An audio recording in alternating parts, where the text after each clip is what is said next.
Titans preseason game number 1 is in the books. Welcome in to the Lee Company Countdown to Kickoff alongside Dr. Kevin Dyson. I'm Lucas Panzica, Joseph Bonanno, Jackson Williams, our producers. They will greet you when you dial 615-737-1045 to join the conversation, and we encourage you to do so as we react together to the Titans' 23-17 loss at the Chicago Bears at Soldier Field. Lee Company, all you need. Visit them online at leecompany.com. Kevin Dyson, 1 down, 2 to go in the 2023 preseason. Looking forward to getting these started with you each and every preseason game, and a lot to take away from those 4 quarters. Man, it's good to be back talking football. Briefly, I don't know, as a player, I love afternoon games, to get up in the morning and get through your process and get to the stadium and get warmed up. Midday afternoon game in the preseason was odd, but as a player, I would have loved it because I had my night off, especially where they're doing preseason now with guys that not are playing so much that they're just sitting there watching the starters. It was an interesting concept, but it was a lot to unpack. Guess we'll start with the quarterbacks. To me, 2 words come to mind with Malik: maturation and poise.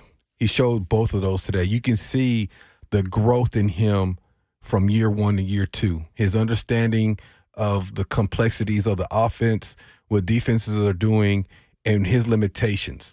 There were some times he held onto the ball a little bit too long, but that was addressed by Coach Williams.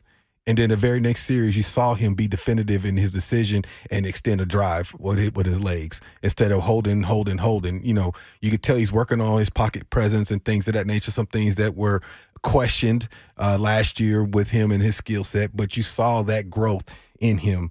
He had a command of the offense. You love that. He played with confidence. He made some plays, but there was a few missed throws he had as well. And again, first preseason game, speed picks up a little bit. He's playing with guys he's getting to know, to get more familiar with. But I like what I saw. Levis was okay. It wasn't too bad, but it wasn't great. We talked about it off air. That last series there with the missed throw, flushed out. You give him kind of a pass on that because he was flushed out. And then, of course, there at the end, he didn't necessarily get the job done with the throw back in the end zone. So he had a few errant throws, but you saw some of the talent in his throws. It was a confident, good placement of the ball. But again, to me, I thought Malik was a little bit ahead of him today, just in how he had a command and a presence and a poise about the offense. You can tell it was a kind of a guy who has been there before versus a guy going out there with his first experience. Wasn't bad, but it wasn't great, right? Offensive line. That first offensive line, they were moving a pile. They were physical. They were creating running lanes. They were protecting. There was a couple of times quarterback got pressure, but that, to me, a lot of those were on the quarterback holding on to it a little bit too long. The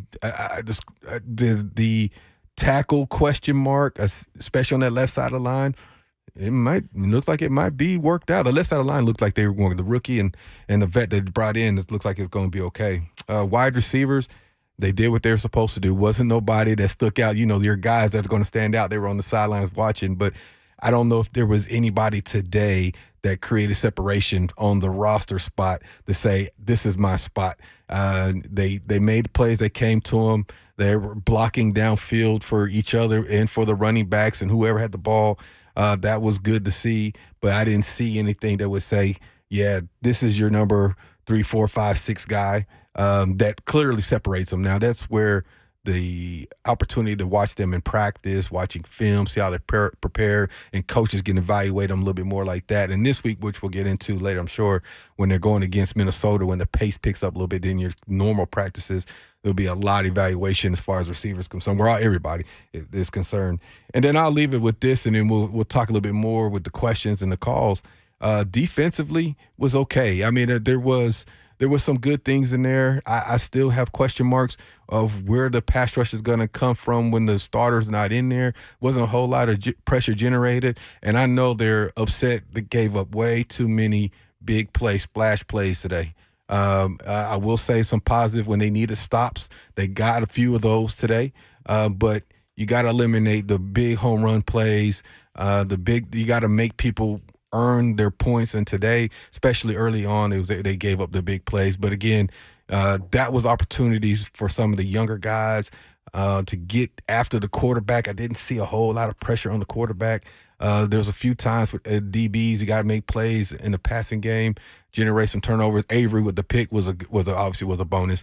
But overall defense was okay for me. But again, it's the first one. It's not your guys out there. A lot of guys competing. And what people don't understand too, that first preseason game or scrimmage, the heat is a little bit different. Although the heat wasn't a factor today, your conditioning becomes a factor. You're playing a lot of snaps, and some of the guys are playing a lot of snaps plus special teams. For overall, you got to give them, a solid B grade, maybe a high B on performance today. Malik Willis gets the start behind the first-team offensive line. He goes 16 of 25, 189 yards, and an interception, plus a rushing touchdown for Malik Willis. Ran 3 times for 22 yards with the score, a 2-yard touchdown run on that opening drive. Will Levis, 9 of 14, 85 yards, and an interception on the final offensive play of the game for the Titans. So they go back and forth. Right? Alternating series, alternating reps for Willis and Levis. Willis gets the only drive with the ones. There's no question right now about who QB2 is at this moment, right? For the Tennessee Titans. But we haven't seen Willis get a ton of work with the ones at training camp. It's been Ryan Tannehill. Almost no work for Willis, really, with the starting offensive line at practice. Suddenly you throw them in a preseason environment. How hard is that to adjust? When especially you're talking about a cobbled together offensive line unit that's still trying to gel, and now there's a different voice behind them. Obviously, first drive goes well. They march right down the field. But what is that adjustment like for guys? Well, the good news with that was the half of them were guys he has been getting reps with, and that being the receivers and the running backs and the tight ends, because most of the starters that are in the ones were sitting on the sidelines cheering their fellas on. But that offensive line, there's probably some sort of security with that when you got your first offensive line in front of you and they're working out their kinks. There's probably a level of comfort that he had within that he can go out there and just process and read and scheme the field and things of that nature. I think from his standpoint, it's the matter of the timing and things that he had with the receivers. I didn't see anything that was glaring that would tell me that he lost his ranking as far as 2-3 as quarterback. I thought he actually maybe gained a little distance as far as between him and Levis in their performances today, just because he seemed to have a more command and control of the offense and an understanding, and his poise and maturation. It was interesting. They've been echoing it all offseason into training camp, the growth that he's had in there, and it was evident, especially early on. He just seemed way more comfortable today. And Will looked like it was his first game. He wasn't bad. It looked like it was his first game. There's a little bit of pressure on it. You're the high draft pick, so to speak, quarterback. Everybody's talking about it, the battle. You get in there. You want to make plays. He wasn't bad by any means, but you can tell his processing speed is not the same. He's thinking through some things. But when he was definitive and he knew he would go with the ball, he looked great. It's Titans Talkback on 104.5 The Zone, WGFX FM, Gallatin, Nashville. Join the conversation. Chat with Kevin Dyson, 615-737-1045, reacting to the Titans' 23-17 preseason loss at the Chicago Bears. You mentioned it looks like Will Levis's first appearance in an NFL game, which it is. And we're seeing that, right, with the rookie quarterbacks across the league. C.J. Stroud. Things were moving pretty quickly for him on Thursday night for the Texans. Anthony Richardson throws an interception on his third pass as an Indianapolis Colt today. Bounces back, and we're sitting here watching Bryce Young as the Jets lead the Panthers at the moment 3-0. Looking at Young's numbers, 4 of 6, 21 yards. So a decent start for Bryce Young. Certainly there's more to it than just the box score numbers, but to be expected, right? When you talk about that first preseason action and the lack of ability to get into a rhythm as well, right? Do you feel like maybe that's intentional from this coaching staff to try and put these guys in uncomfortable situations rather than letting Levis have a whole half? Yeah. I think so, and it also keeps your mind in the game too. Not that they're ever over there thinking, "Well, I'm not going to get in." It's one of those things you got to be prepared. You got to watch it play by play because you're going in next, and you're going in whether this is a 6-play drive or not. You know your opportunity is coming, and so it makes you mentally stay involved. I think you talk about quarterbacks and what I've seen, as you talked about statistically, what some of these guys have done. It's almost like they've been programmed or just ingrained in them, just take what the defense gives you. And so the anticipation of some of these tight window throws in the vertical game, unless it's a clear one-on-one vertical matchup 50-50 ball, a lot of these guys, they go read one, read two, dump off. And so their yards per attempt and yards per catch are a lot lower than, say, the veterans like Malik, who had a pretty statistical good day, almost 200 yards passing, compared to Will, who had 80-something yards passing, and 40 of those come on 2 catches and catch and runs. So it's almost as if, as we talked about some of these quarterbacks around the league, statistically, four completions for 40 yards, 4 completions for 80. As and you look at that veteran, 11 completions or 12 completions for 189. Something to that effect. And I think some of this pressure, if you will, that coaches put on the younger guys is, don't do anything to be detrimental to your team. Don't be the reason why we're not successful. Don't be the reason why we don't win this game. And so they're a little bit more conservative in the beginning. But what I would like to see is, as I thought Will compared to Malik difference was, sometimes you have to take a chance. And when I saw, even in that 2-minute drive, he missed those throws, he was trying to make plays vertically. And that was a difference between then and the first 3 3.75 of the game. They did get into some good situational spots that you imagine the coaching staff was glad they fell into, right? Yeah. The opportunity at the end of the first half to get that, get into a spot to kick a field goal before halftime, and Caleb Shudak, 41-yard field goal. You go into halftime with a little bit of momentum. And then that end-of-game situation, obviously it doesn't work out for the Titans. Will Levis misses Holmes over the middle, throws an interception there on the final offensive play of the game for the Titans. But how much do coaches relish those moments in the preseason, even if they don't go well, but just to be able to have that instead of trying to create those scenarios at practice?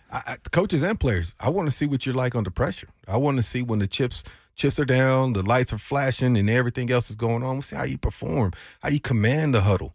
Quarterback, in more than any other position in sports, you have to have command of what you're doing, right? Because everybody's listening to you at one point or another.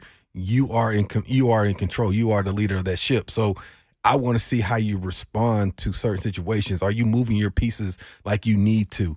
I don't care if you've been receiving the league 5 years or this is your first preseason game in itself. You want to know that guy that's calling the plays and throwing his football is in control. And I thought he did a good job with that. He just, as we mentioned before, he had the ill-advised throw there at the end to lose the game, and he missed the opportunity right before that. But again, even with that one, he was being flushed out. He was kind of leaning backwards, and he wasn't in a normal throwing position to really deliver good football because he had pressure with the 2s and 3s on the offensive line, especially on that left side of the line. 615-737-1045 to hang out with us. Lucas Panzica and Kevin Dyson with you. Titans Talkback on 104.5 The Zone, presented by Lee Company. We start with Brent in Franklin, wants to talk about the offensive coordinator after Tim Kelly's first game as the Titans offensive play caller. What's up, Brent?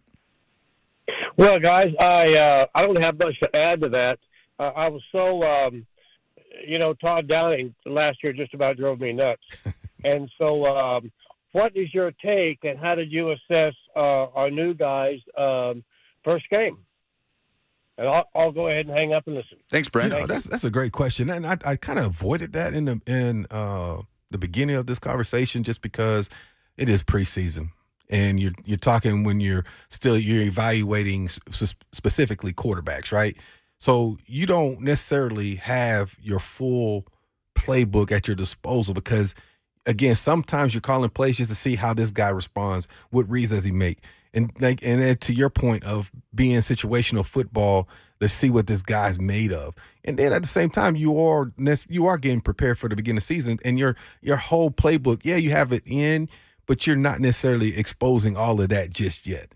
So in essence, it comes down to the players and execution.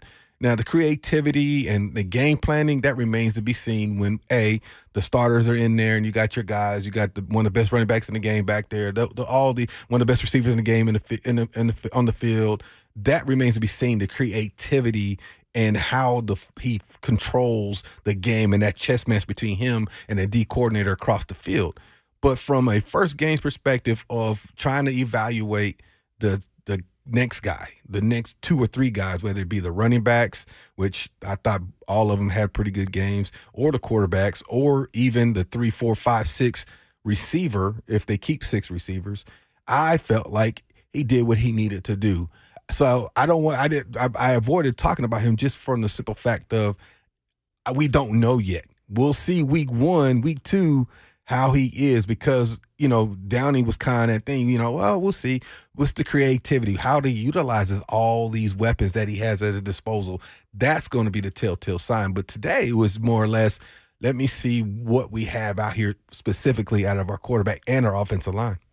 So preseason, not the time to evaluate play callers, period, right? Not a whole lot of scheming going on these next couple of weeks. No, and especially the way the preseason is done now. The preseason is done more from an evaluation standpoint, more so than a preparation standpoint. So this is more or less, I'm trying to figure out who the other guys are, not necessarily what my starters can and will be doing when the season starts. So, this is more or less just implementing your tone as a coordinator, your schemes. I don't suspect, doesn't look like they're doing that much different than they have done previous.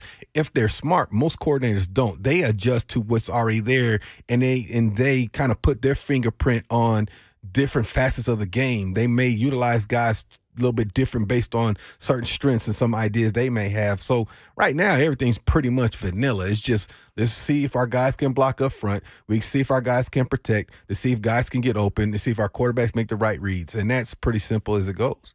615-737-1045. If you have a question for Dr. Kevin Dyson, or hang out with us in the F&M Bank chat, YouTube, Facebook, Twitter, and Twitch, 1045 The Zone TV. Demario Patterson says Malik looked really good, had a couple mishaps, but that's expected. He says Levis looked good, but also had mishaps, but he looks better than where Malik was this time last year. Demario still says Malik right now, QB2. That's a great assessment. I mean, I would agree with that wholeheartedly. I think Malik still has the nod, in my opinion. You can tell year 1 and year 2, he understands the NFL and his expectations and command of the offense. But I feel like at this point, compared to where he was last year, Will Levis might be slightly ahead of that, which bodes well. So again, as we were talking off air, now watching that, to me, it almost becomes hard to let either one of them go. You've expended draft capital on both of them. Both of them look like they have a lot of potential, if nothing else, to be great backups for the next few years. And what do? Do you risk the time spent on either one of them and developing them and let somebody else pick them up? That would be hard. So I don't know. It's going to be interesting to see as this preseason goes along to what their emphasis is specifically on the quarterbacks this coming year, I should say. We were talking about this. It has been really cool to see a guy like Malik, who came in so behind the 8 ball in terms of speed of the game, and to no fault of his own, right? It was the offense he ran at Liberty. Mm-hmm. I mean, Dice, in training camp last year, and I'm not saying that I would be able to do this if you put me out there, but Malik couldn't roll left. As simple as that, right? Like his feet are getting tangled up as he's rolling left, trying to keep his eyes downfield. So to go from that to now what we saw today, and there's still improvements to be made, but it is cool to see that development play out before your eyes in a calendar year. And it's so tangible with him. Maybe because of what he was coming in as a rookie, and I agree with you, Levis is ahead. Just based on the system he ran at Kentucky, he's ahead just schematically. But it's so tangible, the improvement that we've seen from Malik in 1 year. Yeah, you can tell he's worked on his craft. And, it's interesting when you talk about professional athletes and the sensitivity that we have to criticism. Because ultimately, nobody's a bigger critic of us than ourselves, right? Because you're demanding perfection, not just from everybody else around you, but from yourself. And so if you're going to be a consummate pro, the one thing you're going to do is work on your weaknesses so you can try to eliminate as many of those you can, then be strengths. And I've heard Jerry Rice say this, man. He was always playing, searching for that perfect game, knowing that's almost impossible.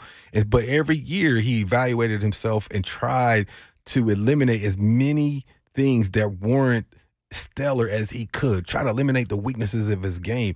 And that is the difference between a journeyman or a guy who doesn't stick around and a guy who sticks around for a long time. Is a guy who tries to get better, not just on a year-to-year basis, but day to day. And you can see, from my opinion, Malik's growth as a player, as an individual, and whether he was listening to what people are saying to him or not, whether the coaches, which they do, have conversations in the season, what they would like to see you do, this is what we want for you for next year. They had those conversations. He took whatever that feedback was from himself, from outside company, maybe from family, from his old coach, maybe his trainer, and he worked on his craft. And it was evident today. I mean, again, there were some things he definitely could still work on. I think he held the ball a few times too long. He still has some accuracy issues as far as there was that throw he had that was picked. That should have been a catch. The guy was in the hole. There was nobody around him 3-4 yards in either direction. Wiley, yeah. Yeah, that should have been a completion. He was flushed out a little bit, but again, that's mechanics a little bit and things like of that nature where you would see somebody, as we watch the Jets, Aaron Rodgers not missing that throw. Not often. 9 times out of 10, he's making that completion. We're first down inside the 10. So those are the things he's got to continue to evaluate, watch the film tomorrow, get better at, travel to Minnesota and get better going against another defense every day. It's funny you bring that up because Tristan in Brentwood wants to talk about tight end Josh Wiley, the rookie out of Cincinnati. Ball was high, right, on that sequence you're talking about, but Wiley, 6'7", by the way, one of the tallest guys on this football team, kind of going up to get it, goes through his fingertips, but as you're saying, Dice, one that you got to end up coming down with 9 times out of 10. Tristan, what you got, man?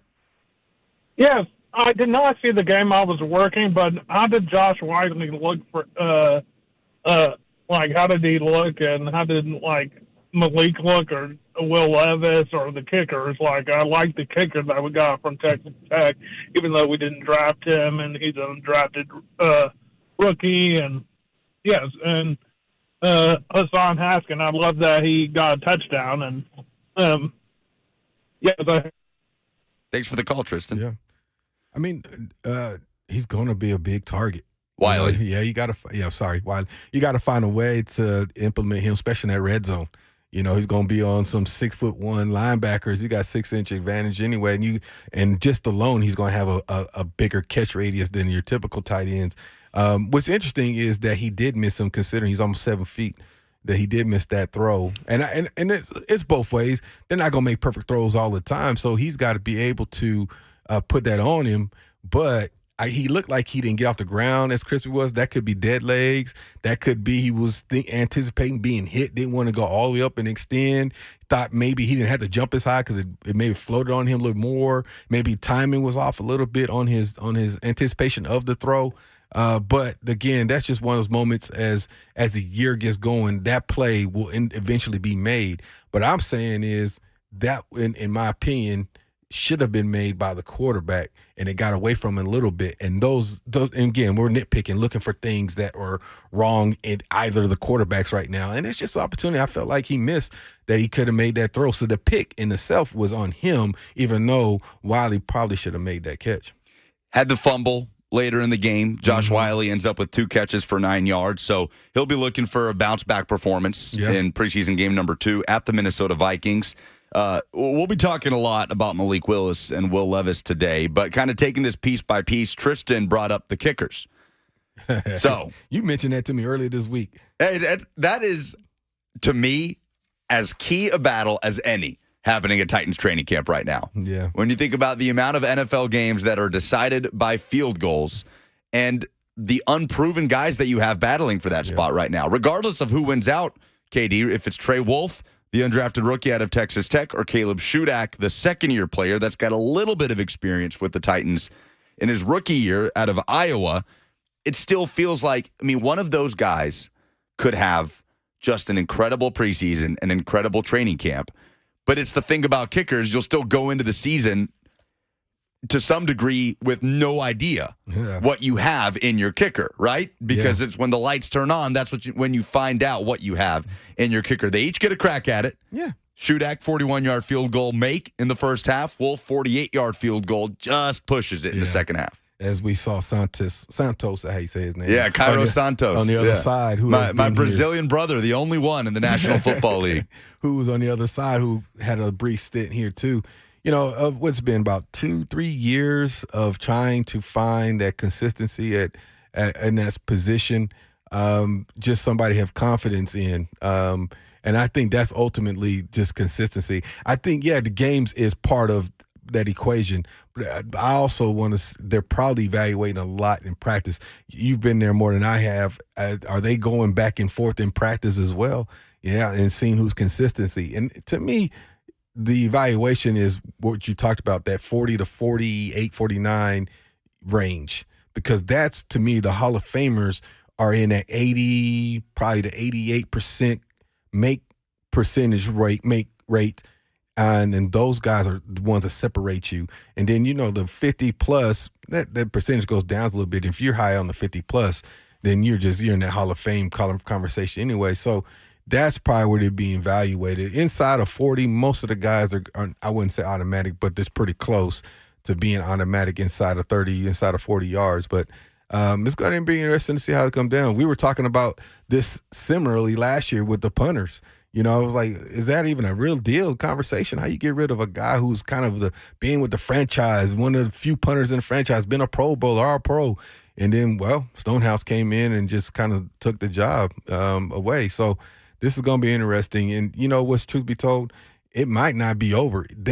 Somebody can separate themselves and have a job, and then week 3 of the preseason, a veteran gets released, and then they bring him in. Yeah. So this is definitely a position you want to keep an eye on throughout the preseason. Shudak and Wolf, again, are as neck and neck as anybody on this football team in terms of any singular position battle. Because what's at the top of that list? Backup quarterback. We feel like there is a pecking order there. It doesn't mean the battle's over, but there's a pecking order. Right tackle. Yeah. Especially with Petit Frere not playing. Right. For the first 6 games. Yeah. Right. Chris Hubbard, the 31-year-old, is kind of entrenched in there at the moment. They could always make a move there before or after roster cut day as well. And then kicker, right? Yeah. I mean, inside linebacker, yes, safety depth, but I feel like those are the 3 biggest position battles happening at camp, and I don't think there's one tighter than kicker. And there's an irony to that, because I don't know if there's a position that mystifies coaches across the league more than the kicking position. But the other thing, too, is I'm interested on kickoffs, because that's crucial, too. Yeah. Like, how many touchbacks are they getting? Are they? What's their hang time on kickoffs? Are they allowing my kickoff team to get in position to avoid big returns? That's an aspect of the kicking that we're not even talking about. We're talking about miss and makes. But, excuse me, the other aspect of it is how they flip in the field when in results of their kickoff power, too. Each of them got an extra point, Shudak and Wolf. They each made their extra point. We'll pull up some kickoff stats as well if you want to come back for that on the other side. We'll talk about this defense. Not a lot of starters today for the Tennessee Titans, but some concerns early on against the starting Chicago Bears offense. It's Titans Talkback on 104.5 The Zone, presented by Lee Company. All you need, visit them online at leecompany.com. 615-737-1045, hanging out with Dr. Kevin Dyson and taking your phone calls when we come back on 104.5 The Zone.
The Tennessee Titans open up the 2023 NFL preseason with a 23-17 loss to the Chicago Bears at Soldier Field, and we are diving into every aspect of how it played out. Alongside Titans legend Dr. Kevin Dyson, I'm Lucas Panzica, Joseph Bonanno, Jackson Williams on the other side of the glass, answering your phone call, 615-737-1045. The Titans trust their home stadium to Lee Company to tackle their HVAC, plumbing, and electrical problems. They can protect your home, too. Your next play, visit leecompany.com. Lee Company, all you need. Again, that's 615-737-1045 to give your reaction from what we saw earlier this afternoon. Hang out with us on 1045 The Zone TV, YouTube, Facebook, Twitter, and Twitch.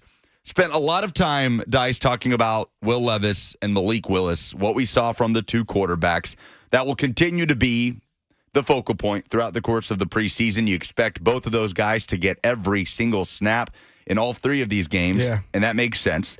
But defensively, Titans didn't really trot anybody out there today. Only starter that played is, and this is going off the unofficial depth chart with Jack Gibbons currently slated as a starting inside linebacker. Yeah. But as far as starters go, that's it for this Titans defense. And two big play touchdowns for the Chicago Bears. Both were at the line of scrimmage, right? In the flat, screen passes that go the distance. It was great downfield blocking by the Bears, but not going to be encouraging for this Titans defensive staff. And I said it in the beginning here. I think one of the concerns was the lack of pass rush from the guys that you're evaluating for that next guy, that's not in the starting lineup. They try to get after the quarterback a little bit, and they got caught in a blitz, and they did a screen for a big play there. Molden it was a perfect play call for the situation that presented to them from the Bears standpoint. Can't give up back-to-back drives or series where you give up big plays like that. Of course, we're talking about guys that are still vying for positions or posturing for roles within this system because you know who the starters are for the most part. But you can't put too much on that because it's not your guys. But what you want to see from the guys vying for those backup roles is consistency, tenacity. We saw that with like Weaver last year, and you can go down and name a whole bunch of guys, even people like Molden and people like that. They kept bouncing off the page, off the screen, if you will, because they kept making plays. They were aggressive. We didn't necessarily see that from a defense perspective today. Yeah, the first two scoring plays from the Chicago offense, Justin Fields, quick pass to the left for DJ Moore. The trade acquisition from the Carolina Panthers, of course, part of that massive package deal for that number one overall pick that the Panthers ended up using on Bryce Young, who we are watching at halftime, by the way. Jets lead the Panthers 13-0 in that preseason matchup. And then shortly after, Justin Fields passed short left to Khalil Herbert, a 56-yard catch and run for a touchdown that made it a 14-7 Chicago Bears lead. This is not a Chicago Bears post-game reaction show, but I bet there is some excitement up there in the Windy City for DJ Moore's first touch as a Bear going the distance, 62 yards to the house. Yeah, they get excited a little bit. I can see people getting excited.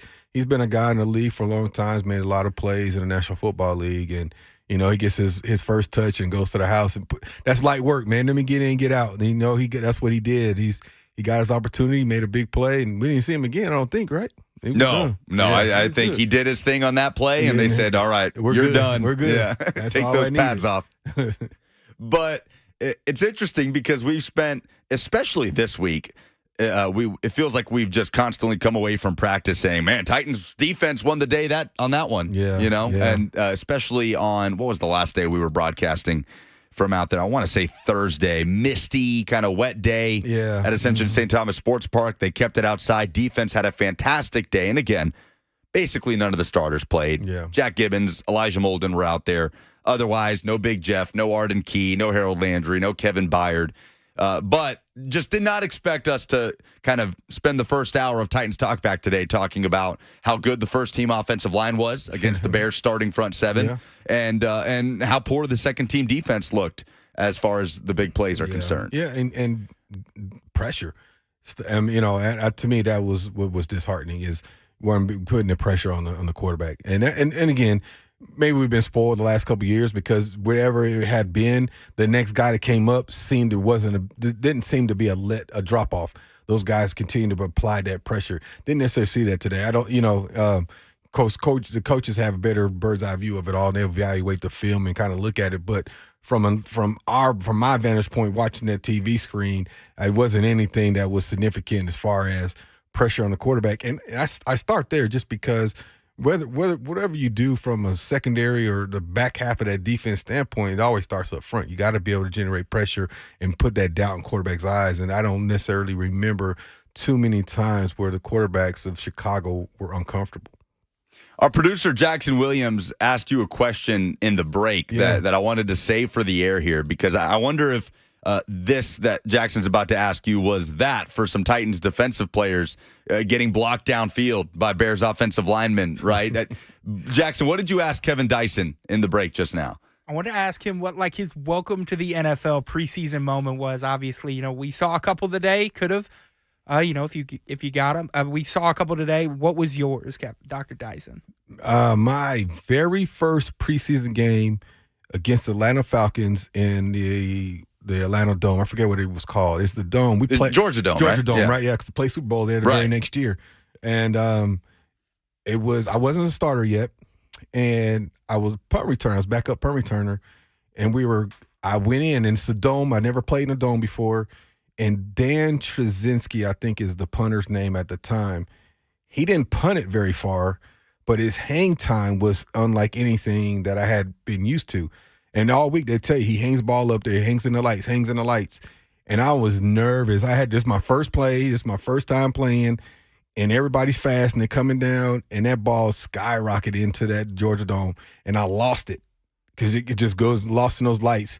And then eventually it comes down. He was one of those guys. He punted the ball 39 yards, but you don't return it. He was going to punt it 39 yards. It was going to hang for 4.5, 5 seconds. And it was up there all day. I'll never forget it. That was my first play. I was nervous. I may have looked calm on the outside, but calm and ready. But on the inside, I was about to show you mom spaghetti. I was nervous, but didn't fumble it, didn't bobble it, caught it, and then I went about my business the rest of the night. But I must have shown some sort of nervousness because that was my first and only punt return of my rookie year. I didn't go back out there again, not in a preseason game or nothing else. And I caught it clean, so I don't know. Maybe Jeff and Alan thought something different. It sounds like you came out pretty clean for that to be your welcome to the NFL moment, not getting decleated, your helmet flying off, nothing like that. He could have punted that ball 50 yards with 3-second hang time. I probably would have fair caught. I just want to make sure I caught the ball, man. That was embedded in my head when I was as a player at Utah. My coach said, "Your job as a punt returner is catch it. After that, we'll take what we can get, but make sure you secure the catch." So when all week we're in special teams meeting, they're talking about he punts the ball. He literally averaged about 39 yards a punt, but he hung the ball about 4.5 to 5 seconds. And I want to say it was like right in the middle, like 4.7 seconds was his hang. And you can do your stopwatch almost every time. It wasn't going far, but it was hanging up there. You were not returning his kicks. And sure enough, in that dome with them lights, I never experienced that. That ball was gone. It felt like forever, and then it all of a sudden just reappeared. And I saw where it came off of his foot and where it was heading. I went over there, fair caught the ball clean, and started playing offense from that point on. So that was my introductory moment to the National Football League. So those NFL punts are different. Man, especially that one. I look at somebody like Stonehouse. I played against, I forget the punter's name, from West Virginia, went to the Chiefs, played a lot of the year. He was all Pro Bowlers. I forget his name right now. I had to look that up. But I ended up punt returning a few years later in a preseason game against the Chiefs, and I had 4 punt returns for 64 yards or something to that effect. But he was so long, it was the exact opposite. He would punt it 50-something yards, but his hang time would be just under 4 seconds. So you had time to catch the ball and set up a return. So that was my next time that I was actually returning kicks, was actually after the Music City Miracle and all those things. And it was preseason game. And everybody thought, are you going to punt return now? No. I say that for everybody else. I'm just out here. They just needed somebody because somebody was injured or whatever. I think Mace might have been injured. I don't know. But it was exact opposite from my first experience of punt return in the National Football League. He outkicked his coverage. This guy, he made sure you was not getting a return. I'm trying to think, because C.J. Stroud, I mean, I don't know if you watched the Texans game against the Patriots the other night. I did not. But he didn't have a welcome to the NFL moment. He had a welcome to the NFL game. I mean, every snap, every series for Stroud, it looked like things were moving a million miles an hour. Yeah. And rookie quarterback out of a system at Ohio State that fairly predetermined. Ryan Day makes things really comfortable for his quarterback. So that wasn't shocking to see. But I just say that because I don't know if we had that singular moment today with the Titans. Is there one that sticks out to you with a rookie that maybe Wiley, right? It kind of ball goes through your hands, you fumble the football. It's like, hey, welcome to the NFL. Bounce back for the second preseason game. But I mean, the biggest hit of the game was Chris Moore, an NFL veteran who kind of took one over the middle there on that opening series and fumbled, and it gets overturned into an incompletion. Let me say this about quarterbacking. I think, especially now, just the verbiage alone can be like reading Latin compared to English. Colleges and high schools tend to reduce the verbiage, and it's a quote unquote concept. We'll call it Trey Wright, Ohio.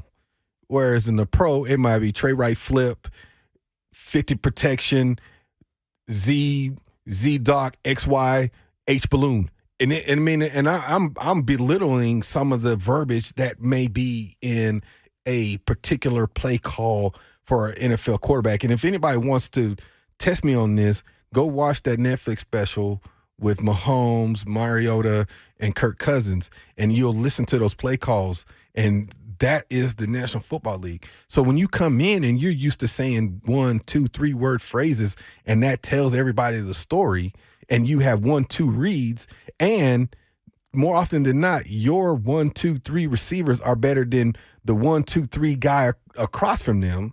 It's a lot different when you got to tell the whole story, the dissertation, and then everybody's on equal footing. I'm just as talented as you on the other side of the ball. So open in the National Football League is literally a gap. You had to make tough catches as a receiver. DBs must fall to be completely wide open. You have to anticipate and throw guys open. That is what the difference is, and guys understand the speed. Because when have we seen a Ohio State quarterback be successful in the last 5, 6, 10 years? No, we haven't. We haven't. And I'm not saying that's the knock on them, because they have all been Heisman candidates and things of that nature. And I'm making an assumption that that's a lot of it. And that is why some of these quarterbacks tend to struggle, because they're put in situations, as opposed to when McNair and the guys were coming up back then, you were able to watch and develop and learn from the veteran ahead of you. Maybe even if it was just a year, you were able to process, as we saw the growth in Malik Willis this year from year 1 to year 2.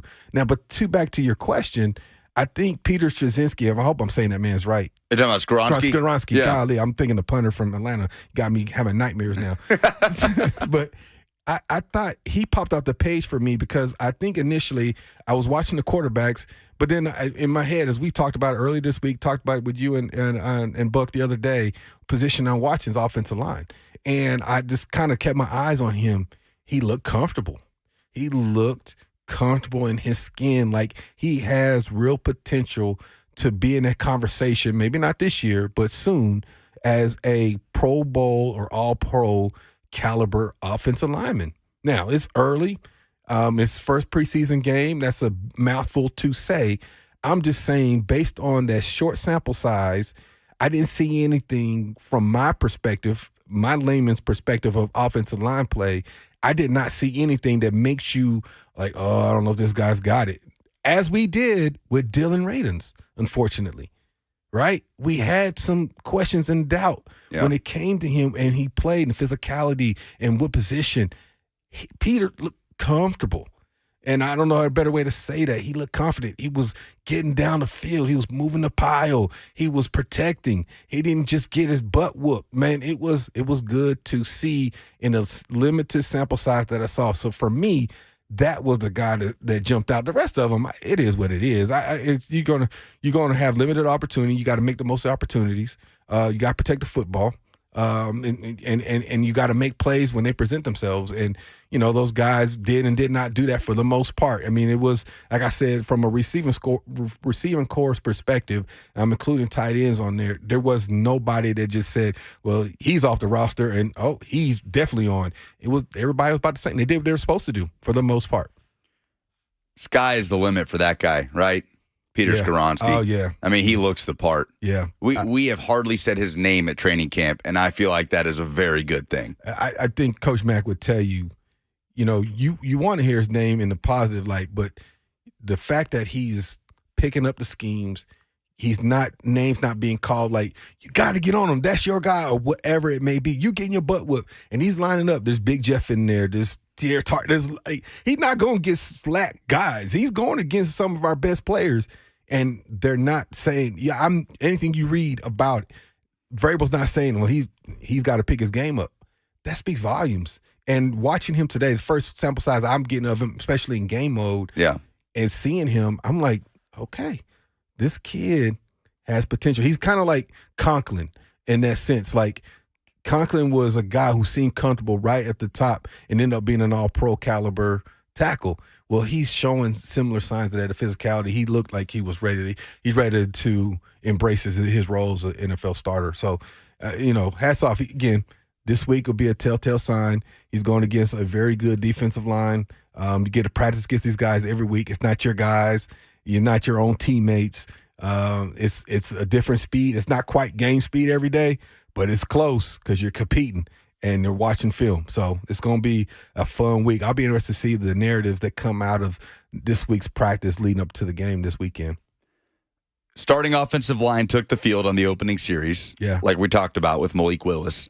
Marched right down the field, 12 plays, 75 yards, 7:15 off the clock, 2-yard touchdown by Malik to stamp it. And the Titans take the lead in Chicago. Willis 3 for 4 on that drive. Should have been 4 for 4. He had a drop ball. Yeah. I mean, he should have made that catch. I mean, real talk. Yeah, I mean, that right there from what's his name? Moore. Yeah, that's the lick that we were talking about over the middle. He should catch that ball right now. That's preseason game 1 versus game 6-7. Game 6-7, your timing's there. You understand anticipation a little bit different. He makes that catch. Not giving him a pass. I'm just illustrating there is a conditioning that comes with playing in game like speed. And that's why I liked playing. I talked about it with you guys on radio. That's one of the reasons I liked playing in the preseason, because I wanted to get game-like speed. I wanted to get hit. I wanted to feel and bang my body a little bit, because practice for receivers and quarterback, you hit a little, but not like a game. And so that right there is an instance where I can say, week 1 preseason, he dropped that ball. A few weeks from now, that's going to be a catch, hit, big catch, first down, we're moving the chains. 615-737-1045 for you to join the conversation, reacting to the Titans' preseason loss in Chicago, 23-17, presented by Lee Company. All you need. Visit them online at leecompany.com. So starting offensive line leaves the field after 1 series. After that, Titans allow 8 sacks, 4 per quarterback. They divvied it up pretty evenly. Each quarterback gets sacked 4 times. And I will say this, Lucas. Some of those are on the quarterback, too, now. Sure. Some of those on the quarterback, too. But go ahead. I'm sorry. Because I think a lot of times we give them a bad knock. But some of that was the quarterback holding on too long. And we saw Williams address it with Malik one time. In the very next series, he made a decision, ran and got a big run and got an extended first down. So some of that is on the quarterback. So with all that information, what we saw from the 1s on the opening drive, what we saw from the 2s, the 3s, the 4s for the rest of that game, and what you just said about the quarterback's role in allowing those sacks, what is your takeaway on the offensive line unit as a whole? How are you feeling about that group now versus 4 or 5 hours ago before we kicked off in Chicago? I'll say this. I feel better. I feel more confident in their ability. I would love, and we're not going to see it, but I would love to see their timing with Derrick Henry, because he hits the holes a little bit different than the other guys, right? Because I think guys like what's the running back from Tulane? Spears, yeah. Tajay Spears. He hits the holes a little bit different than the King does. So I want to see the timing and the mesh point with the running back as he gets to his mesh point for his cuts and things of that nature. So that's going to be something I would love to see week 1, week 2, kind of how this thing develops. But overall, though, I'm pleasantly surprised and happy where they're at compared to what we all, at least from my perspective, thought they would be with a makeshift or rebuild type of offensive line. I think with Hubbard coming in and he wasn't necessarily supposed to be the starter, you saw the veteran in him as even on one of those plays where who was it? Oh man, I think it was Tajay. He had a great cutback on a zone play. He was zone to the left. Yeah, that's right. It was Tajay on the opening series. Yes, and he had that zone to the left, and he cut back. And he's only able to make that cutback if they're washing that line down from the backside. And sure enough, that's what they're doing. So that's what you want to see from your offensive linemen and things of that nature. Again, I felt like overall they were able to run the football effectively. There was a couple times, as you mentioned, from a protection standpoint, they got beat up a little bit. They had some pressure on the quarterbacks, but some of that, again, goes back to the quarterback and delivering, anticipating throws, getting rid of the football or running. But you like to see that they have potential depth on the offensive line because Hubbard's not even a starter, and he looked like a starter today. And he's really, technically, he's holding the spot for Petit Frere, who was in the backup role playing late in the game. And again, that's what I'm saying. So you like the fact that right now I'm giving you 6 guys who are 7, 8, 9, maybe 10 linemen if you're keeping 10. Who are those next guys? Because we know the first 5 plus Petit Frere 6, although he's going to be on the outside looking on the roster pick, but he's coming back. So we'll say that's 6 offensive linemen. Who are the next 3 or 4 guys that they keep? And I thought there wasn't like a clear separation, but that's good. That makes it hard. You got depth there. We've talked about this offensive line unit, whether it's Buck and I on Blaine and Mickey, live from training camp, as the key to success for this team on offense. Yep. I mean, this team will go as the offensive line goes because you have poisons to pick again, right? Right. That's my biggest thing with this offense. Last year, it was Derrick Henry, and Mike Vrabel said it himself to Ed Werder on the field in Kansas City before that Chiefs game. Who the bleep are we going to throw it to? Yeah. We're talking about the Titans, kind of the way that they run the football. But this Titans offense was at its best, yes, with the creative play caller in Arthur Smith, but with A.J. Brown on one side, with Corey Davis or Julio Jones on another, with Jonnu Smith motioning in the backfield, with Derrick Henry. There were poisons to pick. Yeah.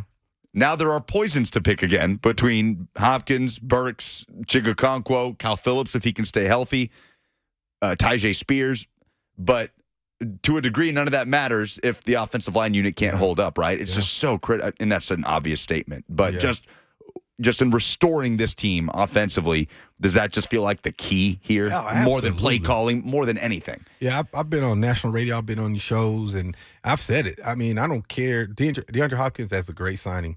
And he's one of the top 5 receivers in the game. You got to put him up there with all the conversation. We're going to see Jefferson this next week, Chase, who else? The guy in Oakland, of course, A.J. Brown, Devontae Adams. Yeah. That's the guy in Oakland. You got to put in that conversation, right? That's all well and good. But he's only good if he gets the ball. And he only gets the ball if he has time to work and the quarterback can be up there and deliver it to him. And so it all comes back down. And it's the old cliche, it starts up front on both ends of it. Can we protect and can we get after the quarterback? And you have to be able to protect the quarterback to be able to get the ball to DeAndre Hopkins. You got to be able to move the pile for one of the best running backs in the game. And after that, everything falls in line. So I don't care how creative you are. If you can't protect or move the pile, it doesn't matter. Because all that creativity goes out the window because you're getting sacked or getting blown up in the backfield. So it doesn't matter. So to see the offensive line, again, it's week 1. We'll see this week. They get to practice against guys every day. I'll be interested to read and watch and listen to the narrative of the practices as they go with these practices, inter-squad practices, and see how this goes. Because, again, I think Minnesota poses some different challenges. They're a little smaller up front than the Bears. They get after a little bit. They're a little more athletic. We'll see how they attack the offensive line of the Titans. But at the end of the day, I don't care what football team you are in America, it always starts with those 5. I don't care. It can be Little League, Pee Wee, 7, 8, 9-year-olds. It starts with the little guy. It starts with those 5 guys up front, 5, 6 guys if you want to include the tight end. 2 other games happening as we speak in week 1 of the NFL preseason. Bryce Young's Panthers debut is officially over. Matt Corral currently in the game for the Panthers. Young goes 4 for 6 for 21 yards as the Jets lead 13-0. 5 yards of completion.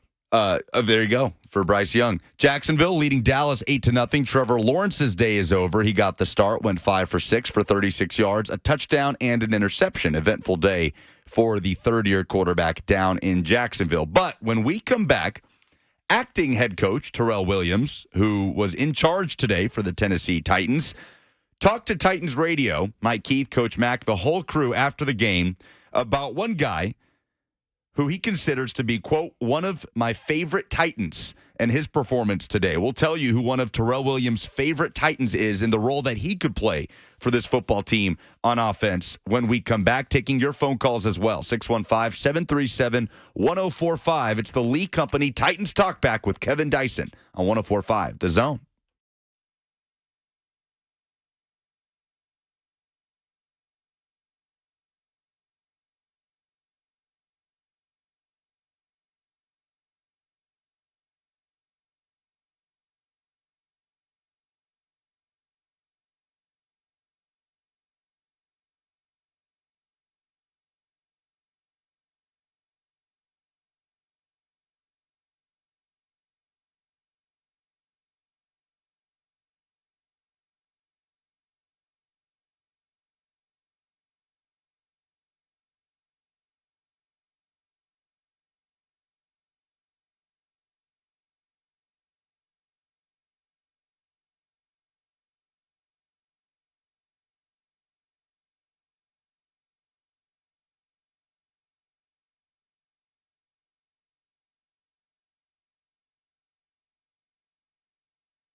23-17. That's the final. The Tennessee Titans fall at the Chicago Bears in preseason game number 1. 615-737-1045. That's the number for you to react, to chat with Dr. Kevin Dyson. I'm Lucas Panzica, Joseph Bonanno, Jackson Williams, making it happen on the other side of the glass. Titans Talkback, presented by Lee Company. All you need. Visit them online at leecompany.com. We're on 104.5 The Zone TV, YouTube, Facebook, Twitter, and Twitch.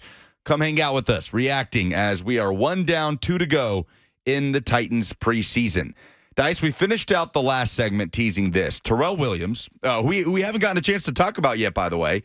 Before we get to one of his favorite Titans, what was your reaction to seeing Mike Vrabel's decision to let Terrell Williams be acting head coach for this game? Vrabel out there on the sideline, chatting it up with Williams during the game, before the game. But Friday and Saturday, Terrell Williams, defensive line coach who has been in this league for about a dozen years, was the acting head coach of the Tennessee Titans. You know, I like that. You know, provide leadership opportunities for guys in your program. I think that's crucial, how you grow your own, so to speak. You know, provide some opportunities for them to show leadership. You just never know what's going to happen. You know, Vrabel gets tossed one game. You need to know that your guy can handle the situation. You know, I think you're going to see more head coaches follow suit with their assistant head coaches in the preseason, giving them opportunities to lead and direct. And just because you just want to know, you don't know what you need to know or don't know until you need to know it. And until you're in that position of leadership, you don't know. And Vrabel and Coach Williams even said, like, it was a valuable lesson for me. I didn't understand the preparation and what it took for being a head coach. He said, I do now. And now knowing that, I want that more than I even thought I did to become a head coach in National Football League. So kudos to Coach Vrabel providing that leadership opportunity for one of his staff members.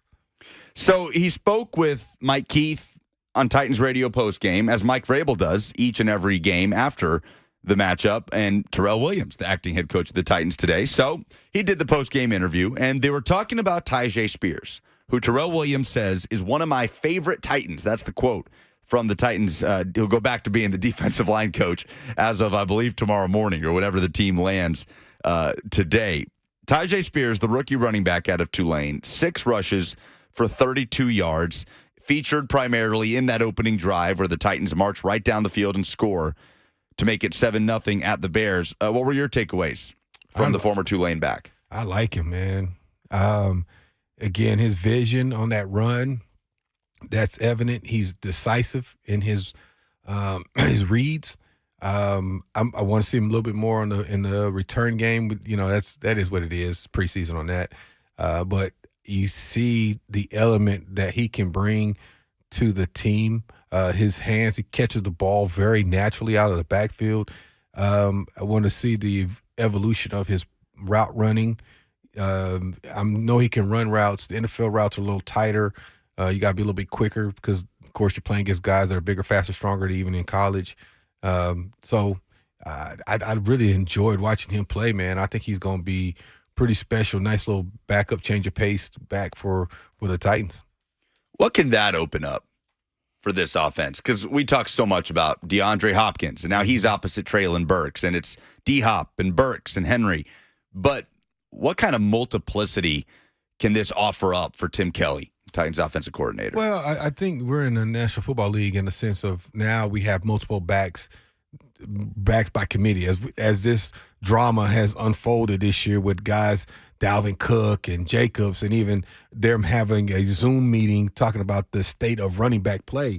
But if you look at it from a franchise standpoint, not Titans franchise as far as NFL, everybody's kind of picking up on the running back by committee, that having guys that can carry the load, so to speak, and having a guy that you feel comfortable and confident in to be able to share this load with Derrick Henry only adds to his longevity and helps him on that wear and tear, especially if you're making a run for the playoffs because of how he plays and his stature.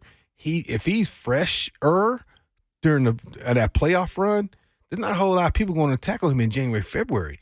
especially in that back half of that defense. So I think just having that element of a guy that you feel comfortable in, and then he's a matchup problem as well because of his quickness, his ability to catch the ball out of the backfield. What I would hope you will see is what do they do with both of them in the game? Because I still think you don't want to be so one-dimensional, meaning Derrick Henry first down, Derrick Henry second down, here comes Tajay. And that sort of speak. And I think after I saw him today and his ability to read the line of scrimmage, read the mesh points, things of that nature, that you can maybe eliminate that obvious, here he comes in, it's a passing play. That's where you hope that he adds the element of depth. The guys in the past have all been pretty good. I like his explosiveness a little bit more, his ability out of the backfield as far as his hands, a little more natural. So we'll see how this transpires going through the rest of the preseason. I feel like it's easy to look at Tajay Spears, his tape at Tulane, and just think of him as this run-after-catch guy and catching passes out of the backfield, which is what he's going to do here without a doubt. And he adds that element offsetting Henry. But what do you think of him as a runner between the tackles? Yeah, what did you see in that regard today? Man, from what I saw today, he has great instincts, great read. He's very decisive. Once he sees his read, he goes, ducks his head, gets what he can. He wasn't that young back trying to turn a 2-yard gain into an 80-yard play. Sometimes you just got to take what they give you. Sometimes it's only 2 yards, but you can't try to outrun pursuit and things of that nature or try to bounce it outside where it should press the hole. He didn't do that today. He took what the offense was for him. He pressed the hole, made his read, planted his foot, and got what he could get. Some of those runs were pretty good. You can say some of like the 2 or 3 yard runs, or I was only 2 or 3 yards. Some of those were his ability to find the crease and get the hole and make a positive play. And I think if he continues to grow with that and have that understanding of the offense and the line and the mesh point, he'll be a good backup in the National Football League, whether it's here or other. But I don't see him going anywhere for a few years. You mentioned him getting an opportunity to return a kick today. 1 kick return for 22 yards for Tajay Spears, one of 4 Titans players to return a kick today against the Bears. So we talk about the major position battles on this team, backup quarterback, kicker. This figures to be one of those position battles that's going to take place throughout camp. You know a little something about that. Kevin Dyson obviously had the ball in your hand, one of the most famous kick returns in NFL history. Haskins, Kearis Jackson, Reggie Robertson, Tajay Spears. All returned 1 or 2. Everybody returned 1 except Haskins, who had 2 kick returns for 40 yards today for the Titans. So what kind of qualities are you looking for when you're watching guys get that opportunity in the preseason? And what did you see from them today? And interestingly enough, 2 of those are running backs. Haskins and Spears. Yeah. So that tells you kind of the evaluation process on both of them, who's going to – because you got to be dual role, right? You got to be able to do multiple things in National Football League, especially as a backup. What you want to see out of return, man, is, again, it's kind of that same thing. You got to be able to hit the hole, hit your reads. There's certain pockets that they tell you to read the crease, and you're going to bounce it very rarely. The speed of the game is so much different than like high school where you can maybe balloon out and outrun the kick coverage. But what you want to see as a guy is able to get his read, wherever that hole is that they're telling you where the crease is going to be, hit it hard, and run through tackles every now and then, and extend, maybe shorten the field a little bit more, maybe 1 first down less, so 20 to 30-yard returns. Home runs are rare. If they happen all the time, man, you see coaches all the time developing kicking game things, but they're rare. So you want a guy that's not going to hurt you back there, make great decisions as far as fielding, make great decisions as far as reading the holes and getting what he can get. Kearis Jackson, the undrafted rookie out of Georgia, I think is a guy that really intrigues Titans fans, Katie. His kick return went for 29 yards today, so he had the longest singular kick return of any of those 4 guys. Jackson caught 2 passes, was targeted 3 times for 34 yards. He had 1 25-yard first down reception.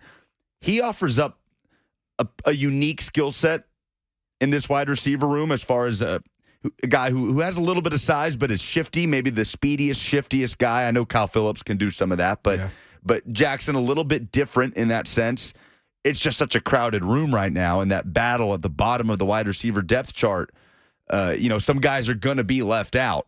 But what intrigues you about a guy like Kearis Jackson who, during his time at Georgia, always you saw the flash and the talent, but never had the big productive season that you often see from a star wide receiver out of an SEC school. Well, and I'll say this about a guy like him, right? He's not going to be in that first wave of rotation. He's not going to be a 3-4 guy, right? Just because of his skill set lends itself a little differently. So what else does he contribute? So it's compare him to Phillips. Phillips and him, you can say comparatively as far as move the chains and shiftiness, there may be some compatibility there, and who is better, maybe depending on the day, maybe depending on the matchup. But the nod goes to Phillips. One, the experience here, and two, what else does Phillips do? He's a punt returner.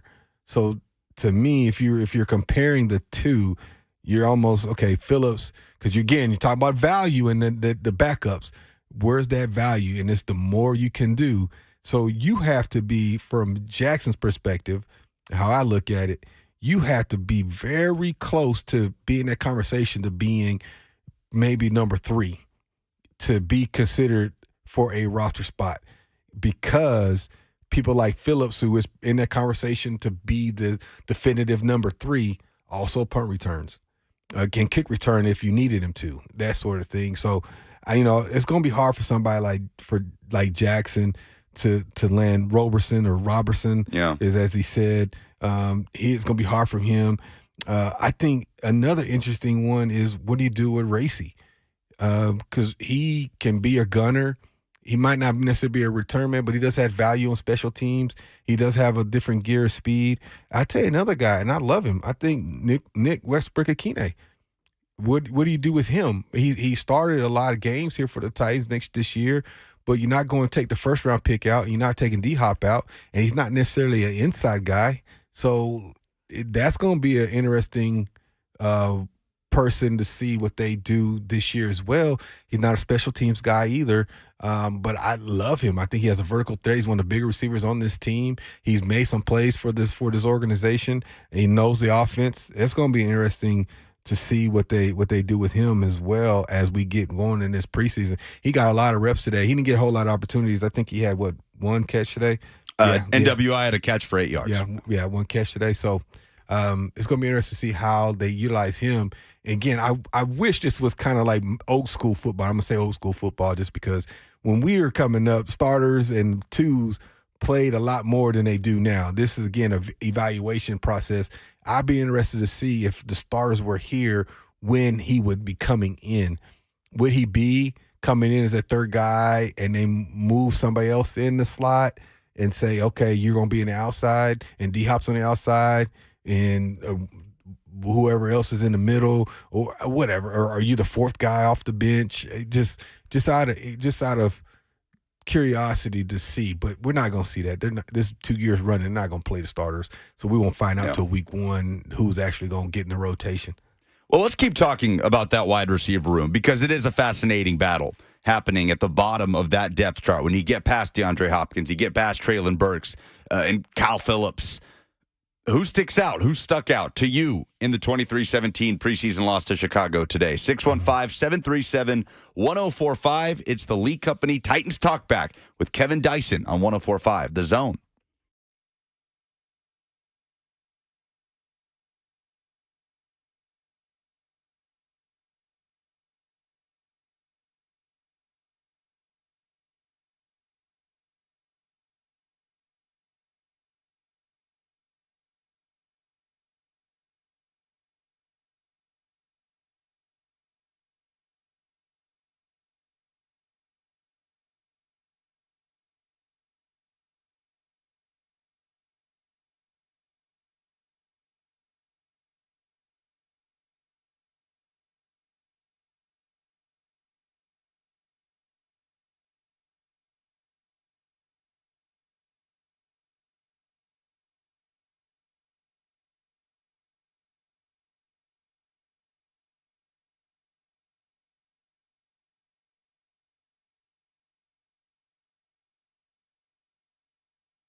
The Titans trust their home stadium to Lee Company to tackle their HVAC, plumbing, and electrical problems. They can protect your home, too. Your next play? Visit LeeCompany.com. Lee Company, all you need. Welcome back. It's Titans Talkback on 104.5 The Zone alongside Dr. Kevin Dyson. I'm Lucas Panzica, reacting to the Titans preseason opener in Chicago. Jackson Williams, Joseph Bonanno on the other side of the glass. We've spent a lot of time on the quarterbacks. Malik Willis, 16 of 25 today, 189 yards and an interception. Will Levis, 9 of 14 for 85 yards and an interception. But figure it's about time we talk about the position that you played, KD, at wide receiver. We were just having this discussion in the break. Titans are faced with a pretty good problem ahead of roster cut day this season.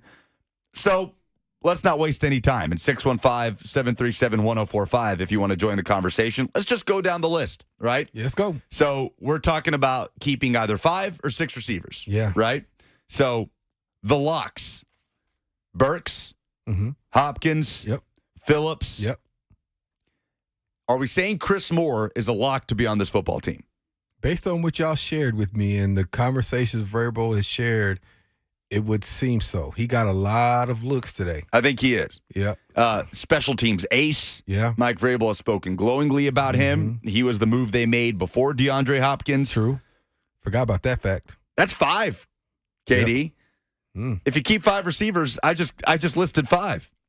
And I did not say Racey McMath, Trayshawn Harrison, who's flashed, the UDFA out of Oregon State, Reggie Robertson, Kyrus Jackson. We were just talking about Colton Dow, the 7th-round wide receiver. It's a really interesting discussion right now. What happens in that wide receiver room and what the quarterback, the decision as far as how many quarterbacks you keep, what that domino could be like. Yeah, I don't see a scenario where you keep 6 receivers and 3 quarterbacks. That's days of old. That was what it was when I played. You had 2 quarterbacks, the emergency quarterback, and you still had 6 receivers. This day and age, the saving grace where that still may be a possibility where you keep 6 receivers is there's one position that kind of gets overlooked in the National Football League is the fullback. Nobody has a traditional fullback anymore. We had 6 receivers, 3 quarterbacks, and a traditional fullback with Lorenzo Neal. Yeah, one of the best in the history of the game. So now more people are using an H-back / tight end type guy to lead for running backs. And so that eliminates a roster spot, if you will. It gives you flexibility with something else on the offense side of the ball. Kevin Rader is that guy for the Titans. For the Titans. So if that's the case, there may be an option to keep 6 receivers and 3 quarterbacks, but I think if you're trying to add depth, specifically offensive line, defensive line, and probably in your secondary, you're trying to add depth in your special teams, which would lend itself to safeties, linebackers, tight ends type, and maybe even a receiver, depending on what you need. I think the way this quarterback thing is panning out, and I said this when I walked in, I think all 3 of them are on the roster on opening day because I don't think you put either of them on a practice squad and still have them. So I think all 3 of them are going to be on there. It's just now it's a matter of who's the backup, who's inactive on every week. That's what the conversation is now. You got to say that looks like that will be the 5 receivers. I didn't even say Nick Westbrook-Akina's name. Yeah. It just hit me. Yeah. So, and that's going, I mean, it'd be hard. Now, if you go 6, now we got a conversation because you got about 4 or 5 guys that are in that conversation to get that 6th spot. 615-737-1045. Jason in Nashville joins this discussion on the Titans wide receiver room. What's up, Jason? Hey, guys, just a few quick comments and actually a question for you. First of all, Moore's got to hold on to the football. The first 2 times he got the ball on the first drive, putting the ball on the ground, maybe he's gotten away with a fumble there. Second of all, Colton Dowell looks like a dog. Whether he fits in on special teams this year as a rookie, I love the grit that he showed on the field today. And lastly, in regards to McMath, I wonder in the advanced analytics of it all, do they ever look at team turnovers per target? It seems like often he's running the wrong route, slipping and falling in a route, a drop that leads to a turnover. I wonder if that's something they measure in the advanced analytics. Thanks, Jason. Yes, that they take everything into an account. They look at all the metrics, measurements, and things of that nature. And again, you mentioned Colton McDowell again, and he was a guy that I liked as far as a draft pick. His measurables, his speed, his size. Local guy. Wilson Central. And the value of picking a guy like with his potential, just based on his numbers, in a 7th round late, is a guy you can develop. But the issue becomes, I think I have guys similar to him with the experience in the National Football League that I can utilize right now, specifically in special teams, because there's probably something he's never done, he needs to learn, where I could put him on the practice squad and develop him. Because I think, as you mentioned off air, you're probably safe to do that. So in essence, we're talking about the 5 or 6 roster spots plus probably him, maybe another guy on the practice squad. So you end up with 6, 7, even 8 receivers on your roster that you can develop and get ready for the season, because inevitably there's going to be some injuries, some roster moves, and so on and so forth. But from an evaluation standpoint, that's a great point that he made. I just think based on recent history and what we know and what we've seen, I think, again, we're not going to say we're right, but I think we're pretty close on the 5, maybe 6 guys they're going to keep from a receiver standpoint.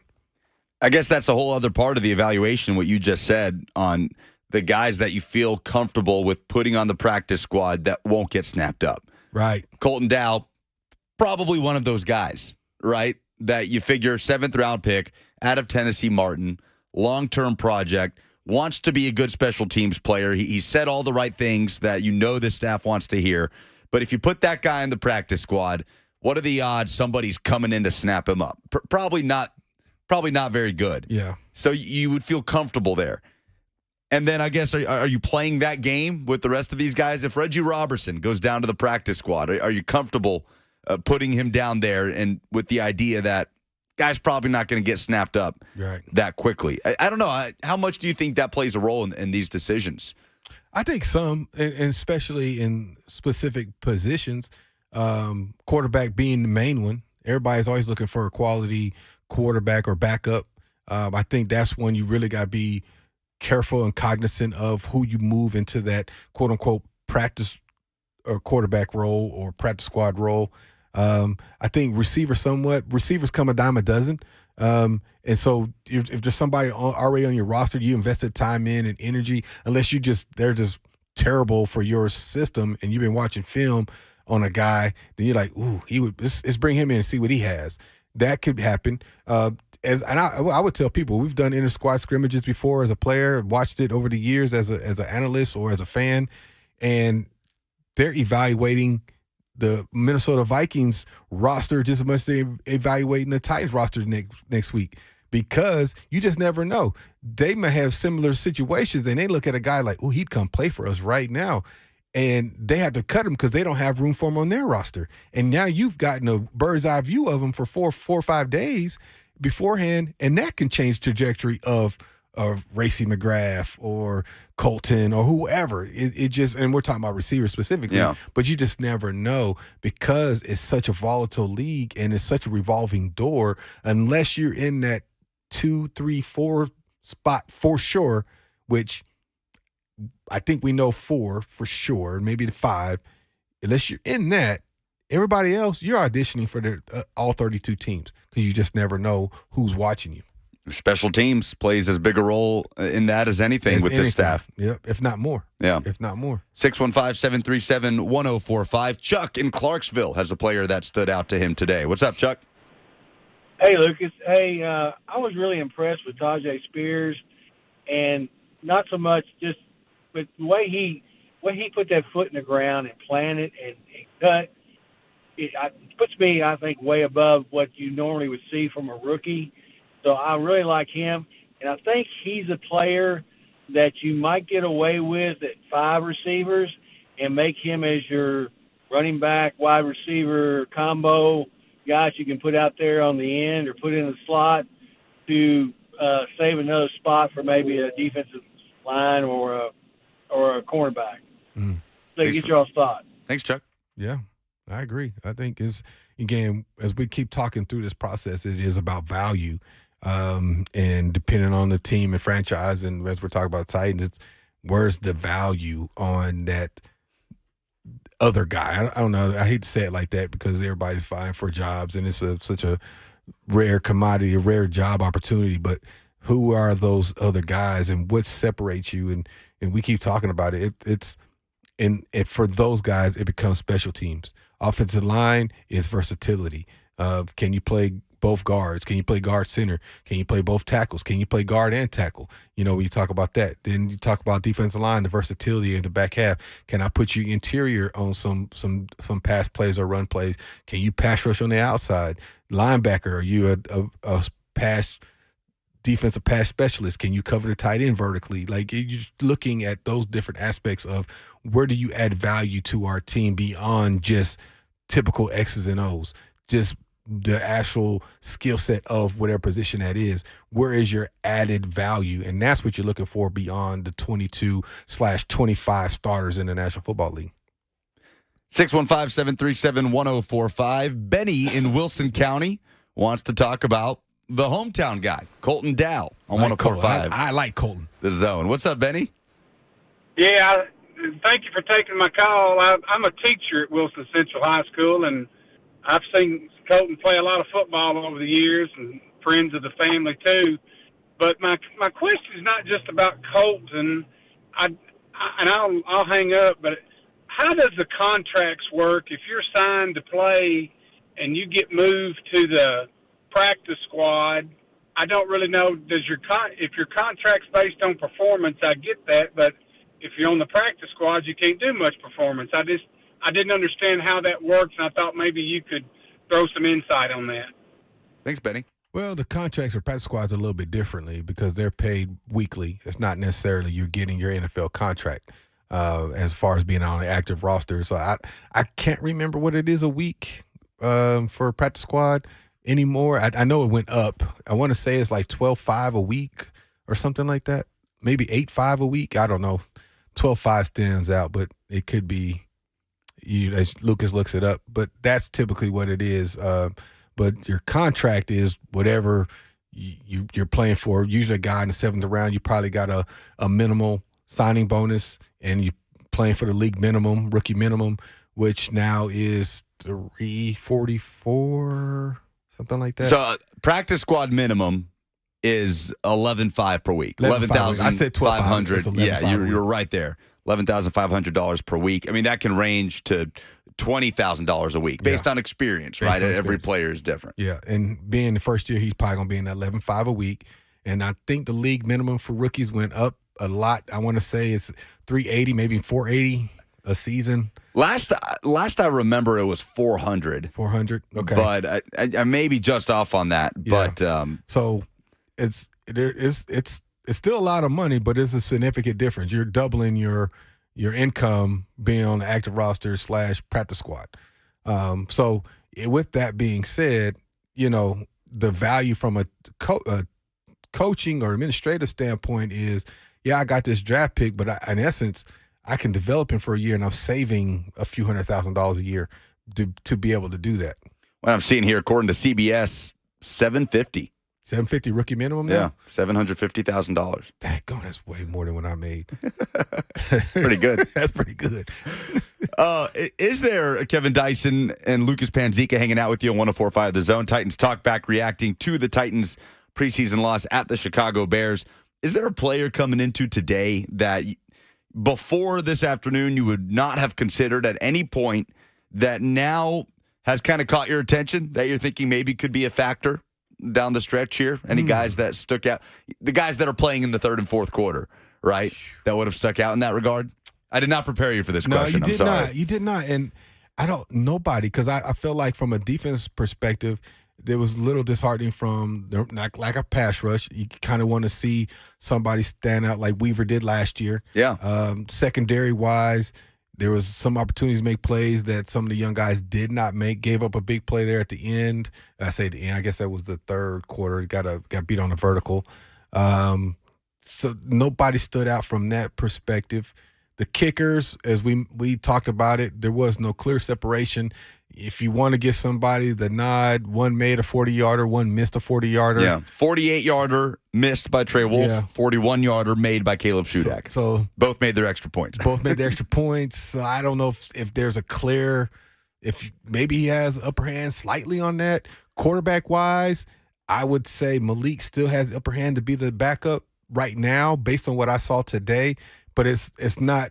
I think he may widen the gap a little bit, but nothing where you wouldn't feel comfortable right now saying Levis is going to be the two and we're going to develop him. But I still think personally that Malik is still clearly the backup right now. Now, there's still a lot of football to go in the next 2-3 weeks, leading to September, the opening weekend, and that remains to be seen. Running back wise, I think Tajay. Again, it's early sample size. I like what he did today. Did he separate himself from everybody else, Haskins and the guys? Probably. I think so. I think they invested a lot into him, and it was a telling sign where he was in and out. He didn't play much more either. So that speaks volumes that you're getting him out. You know what you got with him, and he's out of that mix, especially being a young guy. Offensive line-wise, I told you I love what the rookie did. The veterans, Hubbard and those guys, they look good. Brewer, I think that first offensive line looked pretty solid. Backup, it was okay. We had they got to hold up a little bit more in protections, but again, some of that was on the quarterbacks, holding the ball a little long, not anticipating throws. And then we've just been talking about receivers. It's a log jam there at the bottom half of that receiver core, and it's just a matter of, is there any separation? And let's be honest, there might be somebody else that gets released that they feel it can help them, that has experience. There might be a receiver that's been a Pro Bowler, a special teamer that adds value to your team. Not ever going to see the field as a receiver, but special teams, he's going to lead your team in tackles. And they might find that guy. You just never know how it's going to pan out. Frankie on the F&M Bank chat has got one. This guy kind of stuck out to me, too. Eric Garrer, number 33. Yeah, he made a couple big runs, big catch, too. Making some plays. Yeah. The UDFA out of Louisiana. I think they just want to be Louisiana now, not Louisiana Lafayette. I'm not sure. Sometimes these schools are changing their minds on what they want to be called. Eric Garrer, who shares a number with running back Jonathan Ward. Obviously, you never want to be one of those dual number guys in camp wearing the number 33. Undersized guy, 5'8", 174. But Dice, he was flying around a little bit out there late in the second half. I mean, he had got out there for a couple of punt returns, 2 punt returns for 26 yards, including a 17-yarder. And I'm trying to pull up the defensive stats here. Eric Garrer, 4 total tackles and a pair of TFLs. Yeah, there was that punt return. You saw Greg Ackerman come off to the field and congratulate him. It was impressive. He got the ball, planted his foot, and got what he can get. And what would you say, 17-yarder? 17-yarder. Yeah, and that's how you make a name for yourself regardless. Now, will he make the roster, or does he take away from Phillips' ability, who also had a pretty big return today as well? Well, he's a defensive back. Garrer, a cornerback throughout his career at Louisiana, 4 years for the Ragin' Cajuns, 129 tackles, 35 passes defensed, a sack, 9 interceptions in his collegiate career. He returned 93 punts in college for 778 yards and 3 touchdowns. See, again, we're talking about value. As you look for nickels and dimes and added depth in your secondary behind Molden and the guys to that nature, he's a guy that can help you in the return game. So does he get a nod, and other special teams positions, does he get a nod over, I don't know, I'm trying to think of a guy's name right now, just drawing blanks, but does he get the nod for that? You're looking at the cornerback room? Yeah, like that 4th or 5th corner, because Shaheem Carter, thank you. Somebody like that. Does he get the nod because of his ability to return kicks? And he can relieve some of that pressure from Phillips or whomever that's going to be back there catching punts. That, you know what, I'm happy for, was it Frankie that brought that up? Frankie on the chat. That's going to be interesting to see, because as you look to add value, I'm be interested to see how many times he's back there returning punts this coming weekend. The Titans trust their home stadium to Lee Company to tackle their HVAC, plumbing, and electrical problems. They can protect your home, too. Your next play? Visit LeeCompany.com. Lee Company, all you need. Speaking of protection, yes, the Titans gave up 8 sacks today against the Bears, but they got to the quarterback on 2 occasions. We'll tell you how much money Kroger is donating to Second Harvest Food Bank of Middle Tennessee coming up on the other side and who they would have to thank for that. It's Titans Talkback on 104.5 The Zone.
Lee Company, all you need. Visit them online at leecompany.com. This is Titans Talkback, presented by Lee Company on 104.5 The Zone, alongside Titans legend Dr. Kevin Dyson. I'm Lucas Panzica, hanging out with you, reacting to the Titans' opening preseason loss at the Chicago Bears.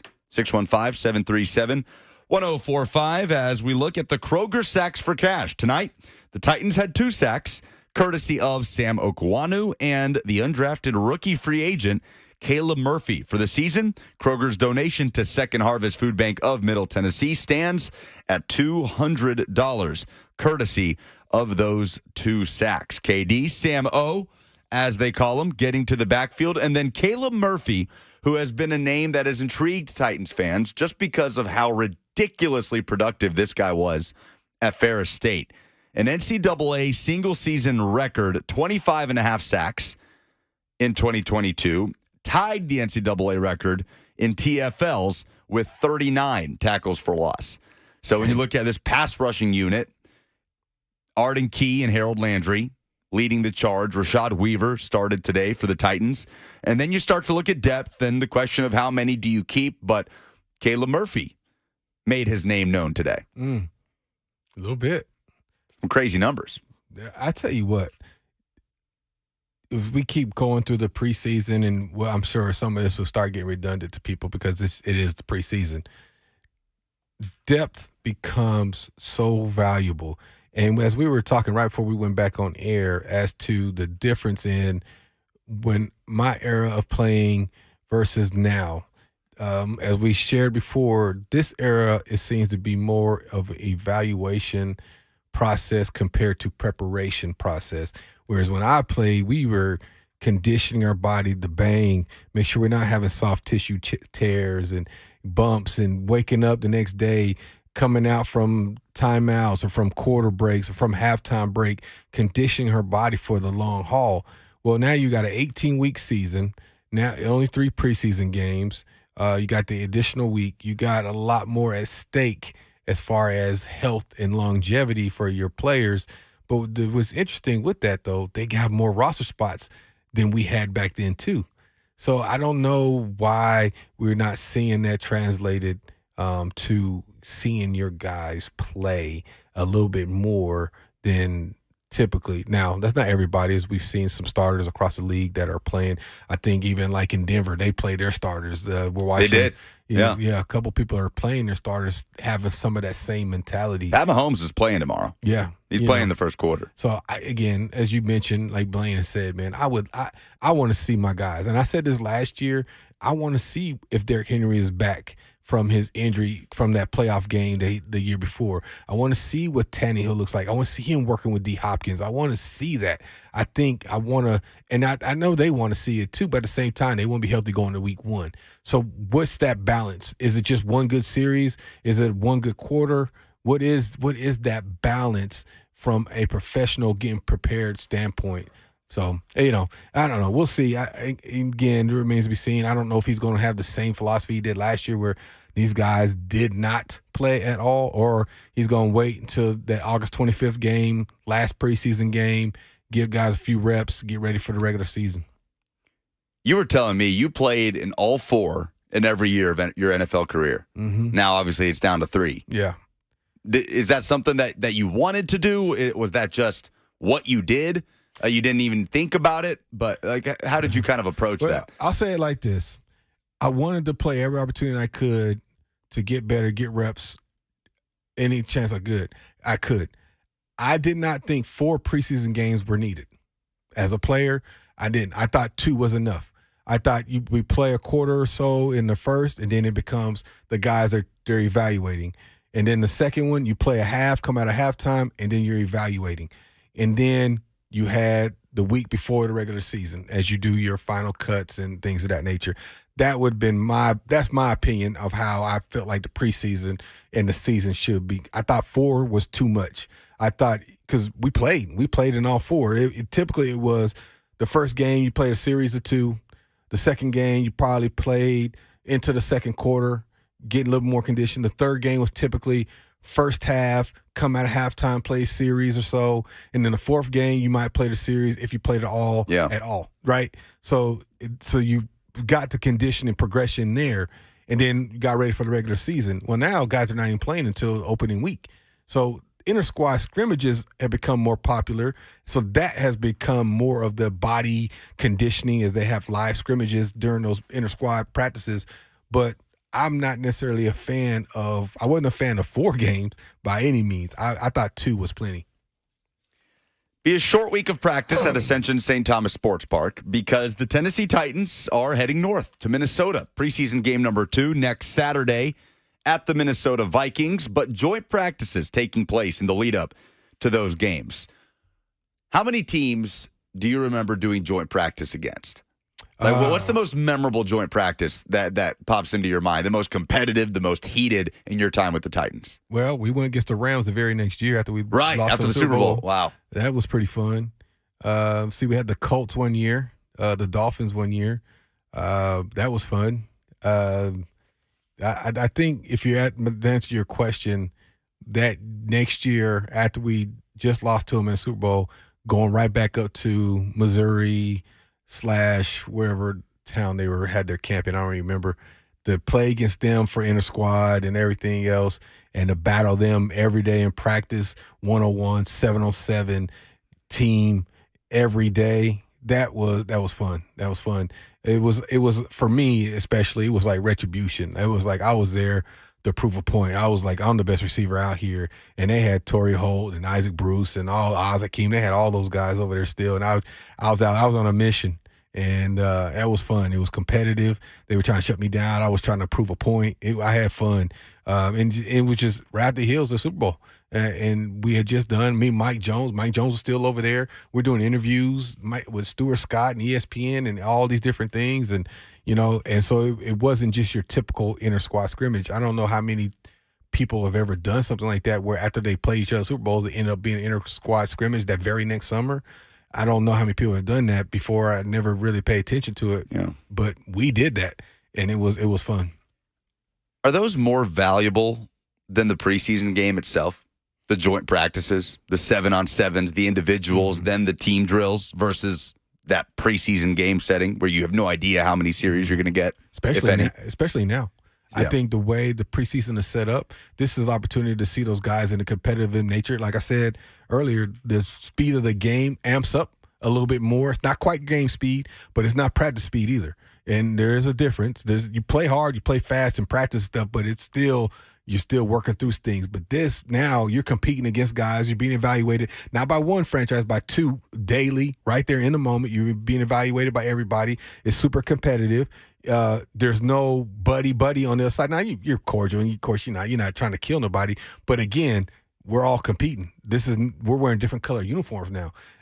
So this, to me, especially the way the preseason is done now, guys are not playing, this becomes as big, if not bigger, than the games itself from an evaluation standpoint and seeing guys, because you got them right then in the moment, talking, adapting, watching film right after, seeing if they learn it from one practice to the next, and all these types of things. I think especially now with only 3 preseason games, starters not playing a whole lot, this is huge. These practices becomes bigger than was even when we played, in my opinion. Who stands to benefit most here? Is it good question. From joint practice, Christian Fulton going up against Justin Jefferson? I'm just trying to think of individual matchups throughout the course of these practices. Well, I'll say this. 1-on-1s is not realistic, right? Right. But you want to see your corners compete. 1-on-1s, there's no pass rush. Quarterback can let you work. He has no pressure. He can be calm. He can deliver as accurate a pass he can ever at any other point in the practice he can in a 1-on-1 setting, because he can sit back there, let you work, watch you, and throw. So it becomes really about the receiver working his body language and trying to create some kind of continuity with his quarterback and understand the body language and tilts and all that kind of stuff and working your hands. So from that perspective, you think about it just from all the different positions in the game of football, that right there, the benefit of that is the speed of it and competitiveness. It amps up every rep. Every rep means money now. It doesn't matter because you got that guy across from you. Every rep is money. Titans will be on the practice field here in Nashville on Monday before they head up to Minnesota midweek, leading up to preseason game number 2 at the Minnesota Vikings Saturday. Of course, you can hear the Titans radio call here on The Zone, and then Kevin Dyson and myself will be right back here to react. Hope that you'll join us. Dice, this was fun. Do it again. Good show, man. Appreciate you. Presented by Lee Company. All you need. Visit them online at leecompany.com. Titans radio coverage is produced by Philip Noel and Brad Willis. The studio producer, Joseph Hunkapiller. Promotions director is Rich Ferris. Director of sales, Hunter Rice. General manager, Allison Warren. Operations managers are Charlie Cook and Paul Mason. And the executive producer of Titans radio is Rhett Bryan. For our producers, Joseph Bonanno and Jackson Williams, and Dr. Kevin Dyson, I'm Lucas Panzica. We will talk to you next week here on the Lee Company's Titans Talkback on 104.5 The Zone.